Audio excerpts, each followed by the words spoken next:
Bienvenidos mis hermanos nuevamente a su espacio del Centro de Formación San Ignacio de Antioquía para ofrecerles una nueva catequesis más. En el día de hoy pues el tema es el pecado. Es un tema digamos muy importante. La espiritualidad de todo cristiano, pues tenemos que conocernos y saber en qué consiste el pecado, que es una gran ofensa a Dios. Entonces, sin más preámbulos, iniciamos pidiendo al Espíritu Santo y pues que esta charla sea de mucho provecho.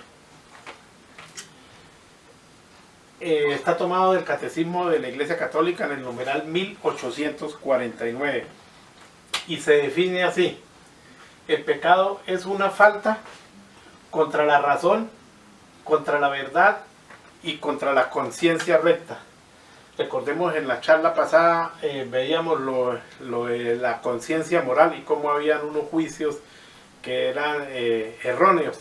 Entonces a eso se refiere cuando dice contra la conciencia recta. El pecado es precisamente eso, una desviación de la conciencia recta y contraria a la verdad, ¿cierto? Pues Dios es la verdad y todo lo que es fuera de Dios va contra la verdad. El pecado es eso. Y contra la razón, o sea, el hombre por su inteligencia tiene que obligatoriamente andar en la voluntad de Dios, que es el bien, y todo lo que va contra la voluntad de Dios va contra la razón, o sea, va contra el pecado, va contra Dios. Entonces dice que es falta al amor verdadero, a Dios y al prójimo. Entonces, como podemos ver, el mandamiento de Dios se resume en amar a Dios y al prójimo por amor a Dios. Y el pecado lo que hace es simplemente rompe ese amor verdadero para con Dios y para con el prójimo, en el cual pues está Dios. Entonces esa es la definición que nos da el Catecismo en el numeral 1849. Dice que es a causa de un apego perverso a ciertos bienes. Entonces la causa del pecado es, digamos, el apego. Por eso Jesús en algún momento dice: que quiera seguirme, que quiera venir después de mí, que se niegue a sí mismo, que cargue con su cruz y me siga. Entonces nosotros tenemos que desapegarnos de muchas cosas, y cuando nos apegamos a algunas cosas, algunos bienes, algunas cosas que pues a la vista se ven interesantes, pues nos van desviando más bien del fin, como veíamos, que es Dios. Entonces es un apego perverso. ¿Perverso qué es? Pues que no tiene medida, que va malintencionado, que no es un apego, digamos, sano, que está para favorecerme de pronto en mi espiritualidad o en el bien de los demás. Entonces es un apego perverso de los bienes que Dios creó. Dice, es el amor de sí hasta el desprecio de Dios. Entonces digamos que ahí entra la desobediencia.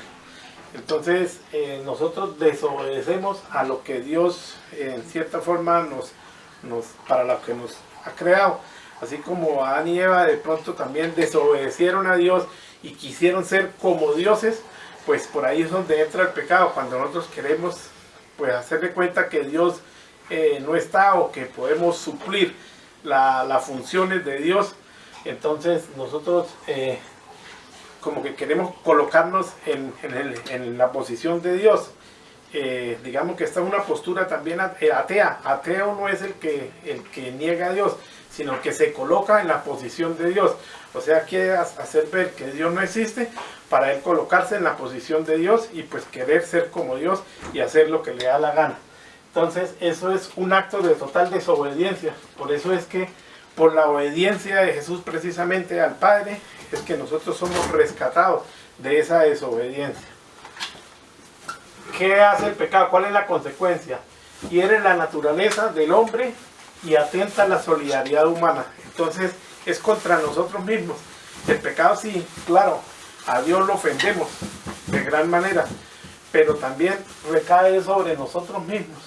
Nos hiere. La naturaleza de nosotros somos la dignidad de hijos de Dios, creados para la felicidad, y pues el pecado nos hace infelices, nos hiere totalmente, nos lleva a la muerte. El castigo del pecado es la muerte. Entonces, si nosotros pecamos, lógicamente nos vamos a condenar. La muerte eterna es el infierno. Al herirnos aquí, si no digamos, volvemos a ser hombres nuevos por el arrepentimiento y la confesión, pues nuestro destino será el infierno, que es el tormento eterno, la muerte. Y atenta a la solidaridad humana. Lógicamente todos somos miembros del cuerpo de Cristo, somos cada uno de nosotros como hijos de Dios en Jesucristo, pues tenemos que una responsabilidad mutua digamos, de convivencia, de amor, de entrega, de compartir. Y el pecado, pues al ser algo personal, que es querer lo que yo quiera como lo quiera, pues digamos que el deber mío también es cuidar a mis hermanos, y cuando yo voy por encima de los demás, el pecado mío afecta a todos y a cada uno de los hermanos que están en la sociedad. Se convierte el pecado mío en un pecado que influye a todos. Bueno, hasta aquí entonces es sobre la doctrina que nos da el catecismo. Pero aparte de eso, pues quise tomar algunos puntos que nos da también el magisterio, las enseñanzas de algunos santos. Por ejemplo, tomando del libro El Diálogo de Santa Catalina de Siena. Recordemos, Santa Catalina de Siena tuvo una vida muy de diálogo. Ella lo plasma en un libro que se llama así, El Diálogo con Jesús, de vida interior, ¿no? Ella ahí mira cómo Dios, que Él se presenta como el que es todo, y que la criatura, ella, o sea, Catalina, es nada. Entonces ella como que reflexiona y dice: conocerme y conocerte, o sea, conocernos nosotros, que somos prácticamente pecadores. O sea, ella se define como nada y pecado. ¿Y quién es Dios? Pues Dios, que es el que es sumo bien. Entonces, digamos, la mejor definición para Dios, ¿quién es Dios? Es todo menos pecado. ¿Por qué? Porque el pecado es la nada, y así lo define. El pecado es la nada, obra del que no es. O sea, cuando nosotros pecamos, somos lo que no somos. O sea, no somos nada. Somos nada y pecado, somos destinados a la muerte. Entonces, la idea es que nosotros tenemos que ser, pues, como dioses, pero en la gracia. Entonces, cuando nosotros no estamos en gracia, somos nada. Y cuando estamos en gracia, somos con Dios todo. Como dicen los cursillistas, Cristo y yo, mayoría aplastante. Siempre que estemos unidos a Dios, pues somos en Él poderosos.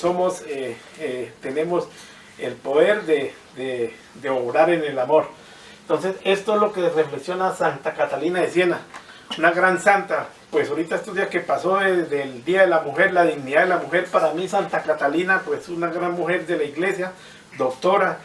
Recordemos que ella fue la que aconsejó al Papa en ese entonces, no me acuerdo, que quería poner la sede, la cátedra, sacarla de Roma para Francia, y ella fue la que le dijo que no, que tenía que quedarse en Roma. Pues aunque esto no es, digamos, no es una nota de la iglesia de que una santa católica apostólica, también se incluía romana, y romana pues es una característica, sigue estando pues la sede de la iglesia del pontificado en Roma. Entonces Santa Catalina defendió eso. Entonces veamos cómo las mujeres también están muy cerca de Dios, de lo que es digamos, la vida de la iglesia, especialmente con el clero, en cuanto a su oración, a sus acciones.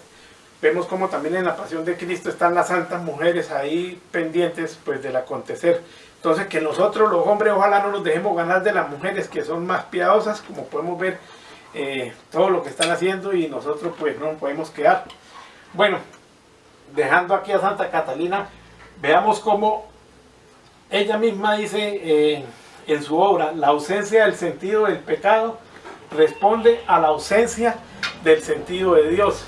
Entonces, es fácil de entender. Cuando yo no conozco a Dios, no sé quién es Dios, no lo veo, entonces me relajo y mi vida relajada, sin Dios, pues atea, digámoslo así, o incrédula o agnóstica, me lleva a vivir de una forma, digamos que en cualquier momento los placeres me pueden hacer caer, el desenfreno, no modero mis actos. Entonces, simplemente cuando se pierde el sentido del pecado, pues esto se volvió nada, porque empezamos a pecar y a pecar pecado tras pecado, entramos como en ese mundo de pecado, y es precisamente por la ausencia del sentido de Dios. Entonces, por eso el catecismo nos enseña, primero el catecismo empieza con el creo en Dios Padre Todopoderoso. Entonces tenemos que empezar a estudiar la fe, que creemos en Dios que es Padre, que es todo amor, todo poder, todo amor, sabiduría, y ahí nos lo explica muy claramente, y quiénes somos nosotros. Entonces tenemos que entender, partir desde ahí, con toda humildad, reconocer quiénes somos nosotros, que somos ante Dios, somos nada, una simple criatura, y que Él lo es todo.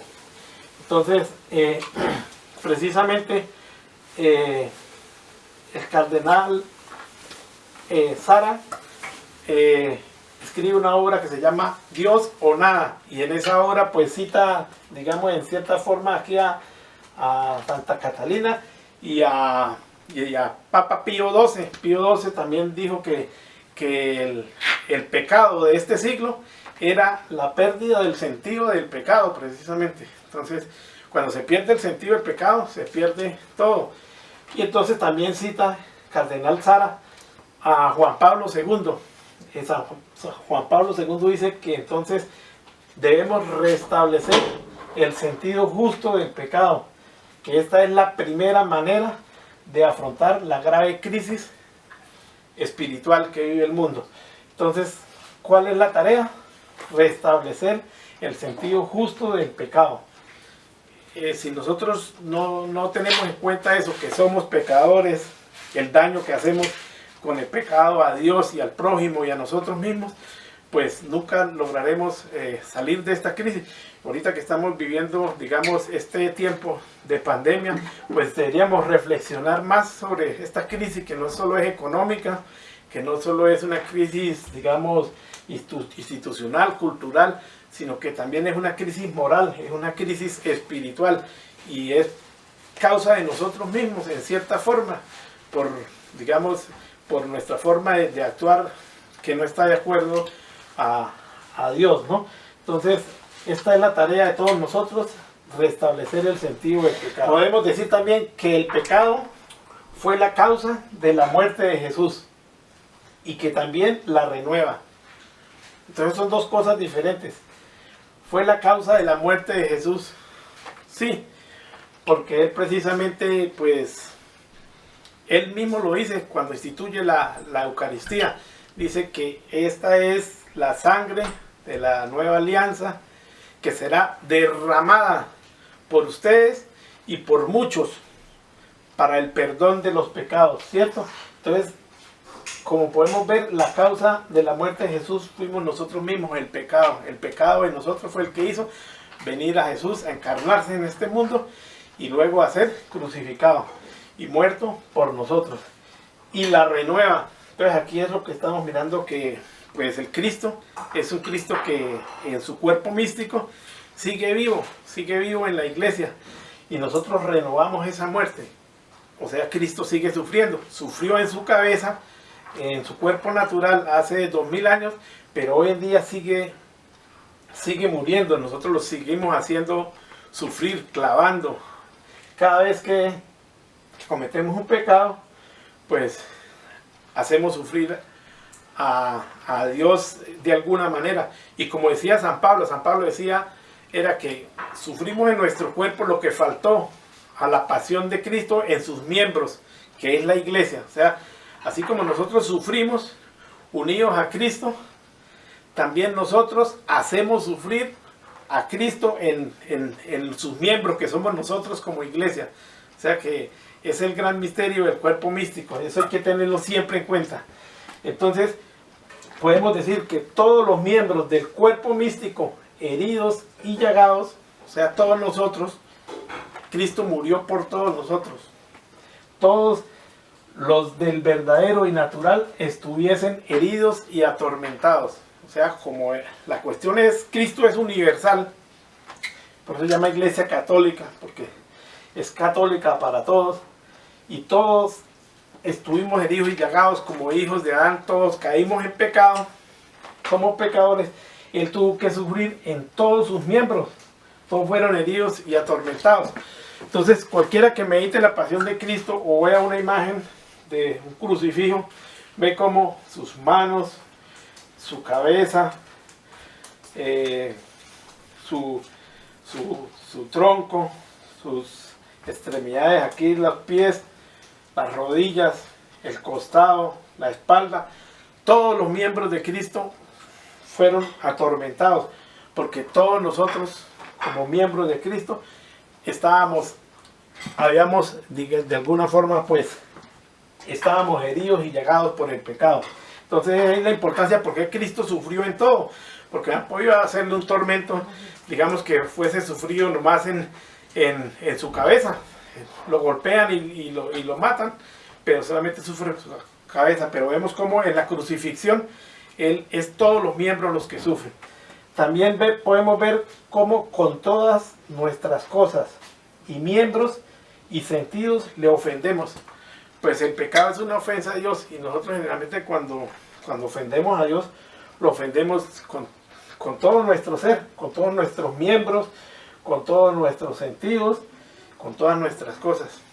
Él mismo nos dice, si tu ojo te es causa de pecado, sácatelo; si tu brazo te es causa de pecado, sácatelo. Y si uno hace verdaderamente un examen de conciencia, pues uno ofende a Dios de muchas formas, ya sea con las manos golpeando a alguien, o robándose algo, o con los ojos mirando a alguien de mala manera, o bueno, de tantas formas que hay de pecar. Pues así mismo Él satisface esta acción de nosotros.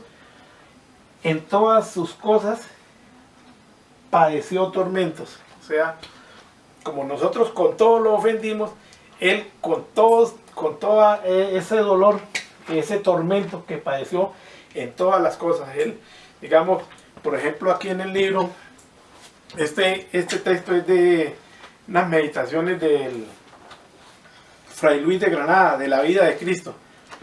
Dice, por ejemplo, que este pecado no es solamente de nosotros, sino también de muchos. Entonces, nosotros lo ofendemos con todo nuestro cuerpo, pero aparte de eso, muchos lo están ofendiendo de alguna forma. Dice aquí, por ejemplo, uno le prende, otro le ata, otro le acusa, otro le escarnece, otro le escupe, otro le abofetea, otro le azota, otro le corona, otro le hiere con la caña, otro le cubre los ojos, otro le viste, otro lo desnuda, otro le blasfema, otro le carga la cruz a cuestas, y todos finalmente se ocupan en darle cada cual de su manera de tormento. Vuélvenle y revuélvenle, llévanle y tráenle de juicio en juicio, de tribunal en tribunal, de pontífice a pontífice, como si fuera un público ladrón y malhechor. Pues eso somos nosotros. Cada vez que pecamos, pues estamos revolviendo a Cristo de allá para acá, como si Él no fuera el Salvador, el Dios que vino a salvarnos. Cada vez que cometemos, por eso tenemos que recuperar el sentido del pecado. ¿Hasta dónde va la ofensa de nuestro pecado? Podemos decir entonces finalmente que en la meditación de la Sagrada Pasión de Cristo, pues podemos y debemos ver nosotros que nosotros mismos somos los que estamos haciendo sufrir a Jesucristo, que nosotros fuimos los que estuvimos ahí en ese momento, y que somos cómplices de su crucifixión, de su muerte, como lo dijimos ya acá, ¿no? Entonces quisiera pues tomar este texto también de la obra de Fray Luis de Granada, del libro de la oración y la meditación.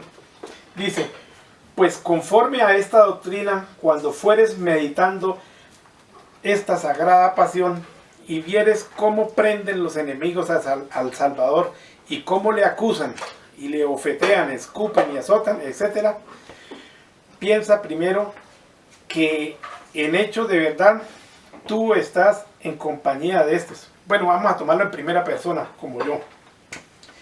Piensa primero que en hecho de verdad, yo estoy en compañía de estos y que yo juntamente con ellos entrevienes en esta conjuración, de manera que con verdad puedo decir que mis pecados le acusan, mis solturas le atan, mis hurtos le azotan, mis atrevimientos le dan bofetadas, mis soberbias le coronan de espinas, mis atavíos y vanidades le visten de púrpura, y mis deleites le dan a beber hiel y vinagre. Y finalmente que mi desobediencia le enclavó de pies y manos en aquella cruz. Porque lo que yo merecía por estas culpas, quiso él padecer por las entrañas de su infinita caridad. Porque claro está que nunca los verdugos fueran poderosos para hacer lo que hicieron, si mis pecados no le dieran las fuerzas para ellos. Vea qué reflexión tan bonita nos da aquí Fray Luis de Granada. Es mis pecados los que le dieron la fuerza a los verdugos que sirvieron como instrumentos allá. Entonces, la tarea es en estos días meditar más profundamente la Sagrada Pasión. Estas meditaciones de la Pasión de Cristo las encontramos en algunos textos. Por ejemplo, yo tengo ahí de San Alfonso de María Ligorio, de San Pedro de Alcántara, y ellos las utilizaban semanalmente.